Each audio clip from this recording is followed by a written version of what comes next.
Emangnya Tuhan suruh kita berhutang? Emangnya Tuhan suruh kita serakah dulu investasi sembarangan? Lalu sekarang kita jatuh, kita kecewa sama Tuhan. Bukannya Tuhan yang sudah memberitahu, kita jangan berambisi untuk cepat-cepat, lekas-lekas, instan jadi kaya. Tapi tangan yang mengumpulkan perlahan-lahan, kata Amsal.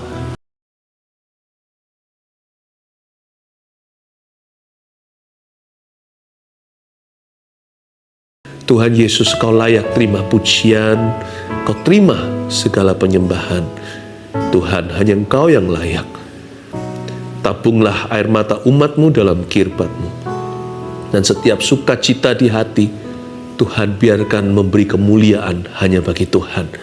Terima kasih Tuhan, sampaikan sabda-Mu. Kami mau duduk seperti wanita itu.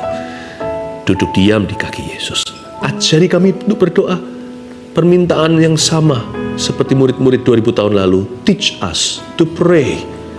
Ajari kami untuk sembahyang kepada Tuhan, Allah yang hidup. Sampaikan firman-Mu, perdalam iman umat-Mu, dalam nama Yesus. Amin. Puji Tuhan. Oh, saya selalu hati ini merasa 1001 warna kalau dalam hadirat Allah. Anda rasakan hadirat Tuhan juga? Saya senang sekali masuk ke dalam hadiratnya bersama dengan Anda ya. Setelah sekian lama, dari bulan apa kita mengadakan saat teduh? Dari bulan Maret ya. Dari bulan Maret hingga sekarang ini, take ini bulan Agustus sudah. Sekalipun belum pernah lihat Anda semua, tapi hati sudah kerasa jatuh cinta. Setelah melayani Anda sekian lama, kasih Yesus semakin bertambah dalam hati kami untuk Anda. Izinkan sebelum saya sampaikan firman, to tell you that we love you, though we do not see you. Sekalipun kami tidak melihat Anda tatap muka, saya tidak kenal satu persatu, Yesus yang tahu, tapi kami mengasihi Anda dengan segenap hati. Ya, saya hari ini sampaikan satu ayat saja. Jadi singkat padat. Hari Sabtu nanti, pada waktu kita mengadakan saat teduh berikutnya, saya akan sampaikan lebih banyak. Pengajaran hari Sabtu saya dedikasikan untuk family. Saya kasih judul Bahagia Keluarga Kristen. Di sana saya akan bahas 2 racun yang harus kita hindari di dalam family dan 3 sempurna yang membuat keluarga indah. Nantikanlah. Oke? Tapi sekarang ini saya harus ajari Anda untuk berdoa. Makanya saya kasih judul komitmen berdoa. Berdoa itu harus komitmen, nggak boleh asal-asalan, nggak boleh tanggung, nggak boleh setengah jalan. Tapi juga jangan bolong-bolong. Saat teduh Rabu Sabtu ini saya dorong Anda juga ikuti. Nggak harus sih, ini bukan kewajiban. Lebih penting saat teduh pribadi Anda. Cuman ini jadi charge-nya, Anda di recharge. Nah, ambil catatan Kolose pasal yang pertama, ayat 23, satu ayat saja. Kasih judul komitmen berdoa. Kita akan belajar firman ini. Saya dalami satu ayat ini, saya kupas habis-habisan. Ya. Kolose 1 ayat 23 kita baca bersama ya, Anda baca di sana. 1, 2, 3. Sebab itu kamu harus bertekun dalam iman, tetap teguh dan tidak tergoncang, dan jangan mau digeser dari pengharapan Injil yang telah kamu dengar, dan yang telah dikabarkan di seluruh alam di bawah langit, dan yang aku ini Paulus telah menjadi pelayannya. Baca sekali lagi 2, 3. Sebab itu kamu harus bertekun dalam iman, tetap teguh dan tidak bergoncang, dan jangan mau digeser dari pengharapan Injil yang telah kamu dengar dan yang telah dikabarkan di seluruh alam di bawah langit, dan yang aku ini Paulus telah menjadi pelayannya. Paulus menulis sebuah surat kepada jemaat di Kolose. Di dalamnya terkandung pengajaran bagaimana berdoa, ya, bagaimana beriman juga. Nah, saya ajarkan sekarang gimana sih komitmen doa itu. Yang pertama, ditulis di sini, sebab itu kamu harus bertekun dalam iman. Bertekun, katakan bertekun dalam iman. Bertekun dalam iman itu dia. Iman harus tekun. Iman itu bukan sekedar percaya. Sebab ada berkat tertentu dan jawaban doa yang harus dengan sendok kesabaran untuk mencedoknya. Jangan salah ya, kalau makanan kuah jangan pakai sumpit, nggak dapat apa-apa. Ya kan? Karena itu kalau kita taruh kalau kita mau ngambil sup juga jangan pakai sendok teh, lama. Harus pakai sendoknya sirup, bukan sendoknya sup, untuk diambil sekaligus supaya berapa kali udah penuh piring itu. Nah, jangan salah, ada berkat tertentu yang hanya tangan sabar bisa menggapainya. Karena itu Paulus ajarkan kalau mau berdoa dan beriman, komitmen berdoa itu bunyinya begini. Nomor 1, pray. When you pray, pray until something happens. Ya, poin pertama dalam bahasa Indonesianya, berdoalah hingga sesuatu terjadi. Karena Paulus berkata, kamu harus bertekun dalam iman. Ada sebagian jawaban doa itu sifatnya mujizat. Tapi ada pula jawaban doa itu yang sifatnya progresif, tidak instan. Sifatnya sedikit demi sedikit, tiap hari, tiap sifat, Yesus mengubahku. Kadang-kadang Tuhan mencicil jawaban itu bukan karena Tuhan tidak mampu, tapi karena Tuhan sesuaikan dengan kemampuan kita, dan juga Tuhan yang paling tahu apa yang kita butuhkan. Tuhan yang paling mengerti suatu berkat kalau diberikan terlalu dini bisa merusak kita secara rohani. Kadang-kadang Tuhan memang izinkan doa itu perlahan-lahan baru nampak dijawab. Karena itu Paulus ajarkan, kamu harus bertekun dalam iman. Artinya jangan mudah menyerah. Waktu Anda berdoa, berdoalah hingga sesuatu terjadi. Jangan gampang give up dan lemparkan handuk putih. Dikit-dikit langsung berkata, ya sudahlah, aku sudah pernah doa, nggak pernah dijawab. Berapa kali berdoa? Ya sekali. Ketuk pintu aja nggak bisa sekali. Mana ada orang ketuk pintu tuh knock, kan tok tok tok. Nggak ada ya tok tok tok lagi, tok tok tok lagi, tok tok tok tok tok tok tok. Telepon mana ada yang berdering? Coba telepon kawannya, kring langsung ditutup. Nggak ngangkat, nggak niat. Itu bukan nggak ngangkat, yang nelpon nggak niat. Doa harus niat. Telepon kan berkali-kali, kring, nih, kring, kring, hingga yang terima nanti ada answering machine. Atau bisa leave a message, bisa tinggalkan pesan. Itu pun kita penasaran kan, telepon lagi kedua kali, telepon ketiga kali, apalagi kalau kita ada perlunya, kalau kita ada kepentingan. Ya, jadi kita akan terus kejar. Doa itu harus begitu. Komitmen doa terletak pada kesungguhan. Doa harus bertubi-tubi, bukan karena Tuhan tuli. Tapi iman kita harus penuh di tabung panah. Iman itu bukan Tuhan itu mencicil jawaban karena Tuhan nggak bisa menjawab sekaligus. Tapi iman kita harus utuh ketika meminta. Nggak harus besar sih, iman itu bukan size. Iman itu biji sesawi. Iman itu bundar, bukan besar. Imanmu jangan ada coelnya. Imanmu jangan setengah jalan. Harus separuh, atau crack, atau retak. Iman kita, meskipun kecil sebesar biji sesawi, biji sesawi itu tahu nggak seperti apa size-nya? Lebih kecil dari jagung, jauh lebih kecil dari nasi. Kalau dia sendiri secara individu, satu butir, Anda nggak akan kelihatan. Karena dia hanya sebesar debu. Saya pergi ke Israel, saya ambil biji sesawi. Oh ini, lihat lagi. Itu satu gerombolan sesawi, baru kelihatan nampak. Oh ternyata kalau dipisah satu, nggak ada toko yang mau jual satu biji doang. Nggak kelihatan. Customer nggak puas, karena itu ditaruh di satu kantong sekaligus. Tapi masing-masing biji sesawi itu bundar-bundar. Imanmu harus utuh, karena setelah doa dijawab, kalau Anda tidak memulainya dengan ketekunan meminta, nanti setelah dijawab, Anda nggak menghargai. Atau setelah dijawab nanti, sifat kita nggak berubah, kita dapat mujizat, tapi nggak berubah sifat. Nanti kalau iblis datang untuk menantang kita lagi, kita mudah kecewa dengan Tuhan. Yang Tuhan kehendaki bukan hanya jawaban doa, tapi supaya iman anaknya disempurnakan. Iya kan? Hari-hari ini kita minum obat kalau kita sakit. Tapi yang penting juga lifestyle, bukan? Yang penting juga daya tahan tubuh atau imun sistem kita. Jadi jangan hanya kita masuk terus pil-pil nggak keruan. Banyak orang hanya mau terima jawaban doa, tapi nggak mau diubah sifatnya.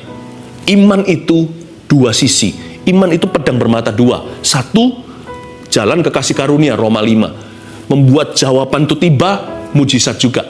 Tapi iman juga menggarap hati kita dalam kelemahannya. Membuat kita tadi yang lemah, tak berdaya, menjadi kuat. Karena itu iman disebut pedang, karena yang memegang adalah prajurit dan tentara. Saya mau ajak Anda untuk tambahkan ini, karena ada berkat yang lahir dari ketekunan. Di bulan Agustus ini, sekarang kita masih di bulan ini. Di bulan bonus dari Tuhan Yesus inilah gitu kira-kira saya namakan bulan di mana kita berada. Dibutuhkan ketekunan. Ada berkat tertentu yang Tuhan berikan kepada tangan yang tidak menyerah. Kepada tangan yang tekun dan rajin. Ada berkat tersendiri dari sorga. Ya, yang pertama tadi saya ulang lagi. Karena Alkitab mengatakan di sini, sebab itu kamu harus bertekun dalam iman. Berarti kalau Anda berdoa, komitmenlah, berdoalah hingga sesuatu terjadi. Kemudian selanjutnya, tetap teguh dan tidak bergoncang. Jadi bukan hanya kamu harus bertekun dalam iman, tapi juga harus tetap teguh dan tidak bergoncang. Kalau tidak bergoncang berarti ada goncangan. Kalau tidak bergoncang berarti dia sedang digoyang imannya. Ya kan? Itu dia. Yang kedua, tulis dulu di catatan Anda. Berdoalah sekalipun tidak terjadi apa-apa atau belum terjadi sesuatu. Pray even though nothing yet happens. Makanya Paulus kasih nasihat di sini, kalau mau komitmen, komitmen all the way. Ya kan? Komitmen all the way. Tetap teguh. Jangan KO. Jangan WO. WO itu belum perang udah nyerah. KO itu 2 ronde udah rebah. Terus lanjut. Seperti dulu saya nonton satu film itu, Rocky atau apa, petinju. Pukul, jatuh, berdiri lagi sampai ronde terakhir, akhirnya musuhnya yang capek pukulin dia. Tetap teguh itu artinya pukuli bertubi-tubi, bangun lagi, bangun lagi, bangun lagi. Pokoknya even though nothing yet happens, I'm not winning yet, aku belum menang, tidak ada sesuatu yang terjadi, belum terjadi sesuatu, nggak nampak titik terang, aku akan berdoa dan berdoa terus, berdoalah, berdoa melulu. Itu dia. Kenapa Tuhan suruh kita tidak boleh, kalau sesuatu belum terjadi kita nggak boleh kecewa? Yang paling umum apa ya? Dosa yang paling umum itu bukan mencuri, membunuh, bahkan bukan berzina. Lebih banyak orang yang merasa kecewa sama Tuhan. Kok nggak jawab doanya? Satu, sana punya hak apa untuk kecewa sama Tuhan? Saya juga nggak punya hak kecewa untuk Tuhan. Tuhan hutang apa emangnya? Ya kan? Kenapa Tuhan nggak gini? Kadang-kadang kita buat salah. Lalu setelah itu kita minta tolong sama Tuhan. Lalu kita salahkan Tuhan sekalian. Wah, betul-betul dia adalah anak domba Allah. Anak domba dijadikan kambing hitam. Emangnya Tuhan suruh kita berhutang? Emangnya Tuhan suruh kita serakah dulu investasi sembarangan? Lalu sekarang kita jatuh, kita kecewa sama Tuhan. Bukannya Tuhan yang sudah memberitahu kita jangan berambisi untuk cepat-cepat, lekas-lekas, instan jadi kaya. Tapi tangan yang mengumpulkan perlahan-lahan, kata Amsal. Alkitab mengajarkan jangan sampai kita jatuh dalam pencobaan. Lalu setelah orang itu jatuh, orang itu kecewa sama Tuhan. Bukannya harusnya Tuhan sebaliknya harus kecewa sama dia. Dia melanggar firman Tuhan. Firman jelas-jelas bilang, ada satu orang berzina, lalu setelah berzina sekarang gak karuan, hancur rumah tangganya. Dia kecewa sama Tuhan. Haknya apa? Bukankah Tuhan berkata di dalam 10 perintah Allah, jangan berzina. Dia melanggar Tuhan, harusnya Tuhan yang kecewa dong. Tuhan aja gak kecewa, Tuhan rela mengampuni, mau bantu. Kita hak apa kecewa sama yang Maha Kuasa? Belum terjadi sesuatu Tuhan dalam hidup saya. Aku doa gak didengar. Aku sembahyang ketok pintu gak ada yang buka. Nothing is happening. Tidak terjadi apa-apa. Belum terjadi sesuatu. Jangan kecewa. Kecewa itu juga suatu bidang usaha loh. Kecewa itu juga memerlukan energi. Kenapa nggak pakai energi yang sama untuk terus mengetuk pintu sorga? Terus berdoa, terus rendahkan hati. Terus mengejar wajah Allah, mencari wajah Allah. Terus datang sujud di tahtanya. Kenapa tidak demikian? Berdoalah ketika belum terjadi sesuatu. Atau berdoalah sekalipun tidak terjadi apa-apa. Jangan-jangan gunung itu Anda sudah sampai kepada jawaban doa itu sudah dekat, tinggal beberapa langkah lagi. Nah gini loh, kalau kita itu berjalan dari jauh kelihatan gunung, kita masih setir di highway atau di jalan tol, wah itu gunung, nanti kita mau mendaki itu, kelihatan. Tapi waktu kita sudah mendaki gunung itu, paling tidak minimal waktu kita sudah ada di kaki gunung itu, kelihatan nggak gunungnya? Nggak kelihatan. Mana? Mungkin anak kita berkata, "Papa, mana gunungnya?" Loh, kita sedang berada di gunung ini. Oh gitu, tadi naiknya pelan-pelan, menanjak. Kan nggak curam begini, mungkin jalannya muter-muter gini untuk naik ke gunung itu. Lalu mungkin anak kita yang masih kecil nggak ngerti dan tanya, "Papa, mana gunungnya yang tadi kita kelihatan? Kok nggak kelihatan?" Nak, kamu sedang di atasnya. Mungkin kadang-kadang sesuatu nggak kelihatan terjadi apa-apa. Waktu doa kita seolah-olah nggak dijawab, justru kita sudah dekat pada jawaban. Mungkin belum terjadi sesuatu, kita teriak-teriak rasanya hampa. Jangan-jangan waktu kita teriak tadi itu kelihatan, ini yang aku mau, jawaban doa ini aku harapkan, aku bawa pergumulanku pada Yesus. Setelah teriak sekian lama, setelah menjerit-jerit kepada Tuhan, berseru-seru padanya, mana ya? Jangan-jangan tanpa kita sadari kita sudah ada di kaki gunung yang kita akan segera mendaki ke Bukit Sion namanya. Jangan-jangan kita sudah berada di hadapan jawaban doa, tapi belum diberikan, hampir nyaris saja. Betapa bodohnya kita jikalau kita berbalik dan berkata, aku kecewa sama Allah. Satu, yang saya katakan tadi, apa hakmu dan hakku untuk kecewa pada yang Maha Kuasa? Kenapa Tuhan disalahkan? Tuhan tidak berbuat kok, Dia yang dituduh. Tapi bukan hanya itu saja. Betapa konyolnya kita. Hampir tangan kita itu mendapatkan apa yang harusnya kita peroleh sebagai ahli waris janji Allah. Tapi nyaris lagi pas sorga membuka pintunya, waktu dibuka, kita sudah tidak ada di depan. Kita sudah pulang ke rumah kita, masuk ke gua kita, menangis terseduh-seduh, dan mengutuki Allah Bapa yang mengasihi kita. Jangan sampai itu terjadi. Makanya itu Paulus ajarkan, tetap teguh ya, dan tidak bergoncang. Jangan goyah. Tetap pegang, bukan hanya pada pendirian, tapi pada iman yang kau yakini. Janji Tuhan tak akan gagal. Dia tak pernah gagal dalam hidupku. Pray even though nothing happens. Yang terakhir, dan jangan mau digeser dari pengharapan Injil. Dan jangan mau digeser dari pengharapan Injil berbicara tentang yang poin ketiga Anda catat, berdoalah tidak peduli apapun yang akan terjadi. Tetap berdoa. Karena doa itu nafas hidup orang Kristen, anak-anak Tuhan. Orang-orang yang lahir baru, nafas rohaninya adalah doa. Mencari wajah Allah. Berdoalah tidak peduli apapun yang terjadi. Karena itu Paulus berkata gini, apapun yang terjadi ya, kira-kira gitu. Dia tuliskan dengan jelas, jangan mau digeser dari pengharapan Injil. Whatever happens, whatever is not happening, apapun yang terjadi, tidak terjadi, apapun yang akan terjadi, apapun yang belum terjadi, apapun yang tidak akan terjadi, berdoalah. Pray regardless what happens. Berdoalah terus. Karena doa itu adalah sambungan nyawa kita secara rohani di bumi ini untuk terus terhubung dengan kerajaan sorga. Dan Yesus mengajarkan kita dalam doa, Bapa kami, datanglah kerajaanmu, jadilah kehendakmu di bumi seperti di sorga. Ada dua dunia, bumi, sorga. Orang yang berdoa hidup di kedua-duanya. Tapi tentunya kerajaan sorga tidak bisa datang secara penuh selama kita masih ada di dalam tubuh daging manusia. Selama bumi ini masih seperti ini, Tuhan Yesus belum datang kembali. The kingdom of God cannot come in full measure.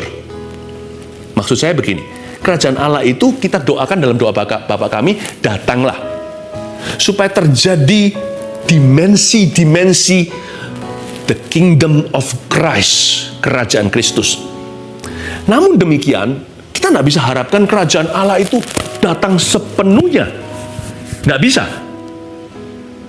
Karena gimana? Contohnya, kalau kerajaan Allah datang lewat kesembuhan ilahi, seseorang sakit, dia disembuhkan. Yesus kan berkata gini sama orang-orang Farisi, ahli Taurat kan mengkritik dia. Dia berkata demikian. Waktu Yesus dituduh mengusir setan dengan kuasa Belzebul, Yesus berkata, bagaimana mungkin setan terpecah-pecah? Dia pasti sudah binasa hari ini. Yesus berkata seperti ini, kamu menghujat Roh Kudus. Bukan menghujat anak manusia bisa diampuni, menghujat Roh Kudus kamu tidak akan diampuni. Lalu Yesus berkata gini, tapi kalau aku mengusir setan dengan kuasa Allah, ketahuilah bahwa kerajaan Allah sudah datang. Mungkin lewat kesembuhan ilahi, datanglah kerajaanmu, kita doakan orang sakit, dia terbaring di ranjangnya, let thy kingdom come. Lalu kita rebuke the sickness, kita hardik penyakit itu dengan otoritas yang datangnya dari sorga. Apa yang kita ikat di bumi terikat di sorga. Apa yang kita lepaskan di sini terlepaskan dari sana. Kita pakai otoritas karena kita orang yang berdoa penuh Roh Kudus, tinggal di dalam 2 dimensi, badan di sini, tapi kita adalah warga negara sana. Kita juga warga negara sesuai dengan negeri tanah air kita, tapi roh kita belongs to God. Roh kita adalah dari kerajaan Allah. Nah, karena kita dilahirkan baru dari Kristus. Ya, dan waktu kita tengking di dalam nama Yesus, penyakit itu takut sama kita. Iblis pun patuh pada perintah kita. Itu bukan karena darah daging kita, tubuh kita. Itu karena roh kita diurapi oleh Kristus. Di dalamnya tinggal Roh Kudus dan firman Allah. Lalu katakan orang itu sembuh dari penyakitnya, dia mengalami mujizat. Apa yang terjadi setelah itu? Cepat lambat, suatu hari kelak, dia toh akan mati. Saya bisa sembuh hari ini, nanti saya akan meninggal dunia suatu hari. Saya juga, kalau Tuhan Yesus belum datang loh ya. Kita nggak tahu waktu dan saatnya. Ya, kita pun akan meninggal dunia. Kita nggak bisa, kadang-kadang kita merasakan Tuhan, sebagian doa kenapa nggak dijawab sama Tuhan. Kenapa kita doakan semua orang sakit, nggak semua orang sembuh, saya nggak tahu. Tapi saya akan fokus pada kesembuhan. Karena orang sakit nggak perlu difokusi. Orang-orang itu mudah sakit. Tapi kalau kita berdoa untuk kesembuhan, kita berdoa sesuai dengan janji Allah. Nah, saya tahu waktu kita berdoa buat orang lain, ya, ada doa-doa kita tertentu. Kenapa tidak semua orang yang kita tumpangi tangan mengalami mujizat? Saya nggak tahu. Tapi Bapak Ibu Saudara dengarkan. Suatu hari nanti kita di sorga, kita akan tahu jawabannya. Kenapa tidak semua orang sembuh dan mengalami mujizat Tuhan. Tapi hari ini saya rayakan orang-orang yang disembuhkan. Dan saya akan terus ketuk pintu kerajaan sorga tanpa ragu, tanpa sungkan, tanpa bimbang, dan pantang menyerah. Selama masih ada satu orang lagi yang berharap pada Tuhan. Namun demikian suatu hari kita akan tahu. Kita tahu sendiri mengapa tidak semua orang mengalami mujizat di sini. Sebab, are you ready? Sebab ada sebagian doa dijawab di kehidupan yang kekal, tidak di kehidupan yang sekarang ini. Sadarkah Anda? Dan ada jawaban doa yang tidak diberikan di dalam lifetime atau masa hidup Anda dan saya.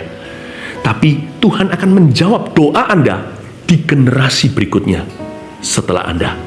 Anak cucu, katakanlah, atau generasi berikutnya. Jadi Bapak Ibu Saudara jangan mudah kecewa sama Tuhan. Banyak doa, banyak berkat.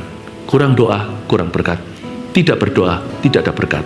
Tapi jangan nilai semua berkat di masa hidupmu atau in the now, di masa kini. Ada berkat tertentu yang Tuhan reservasi untuk generasi penerus, untuk berikutnya, bahkan setelah kita mati atau meninggal dunia kalau Tuhan belum datang.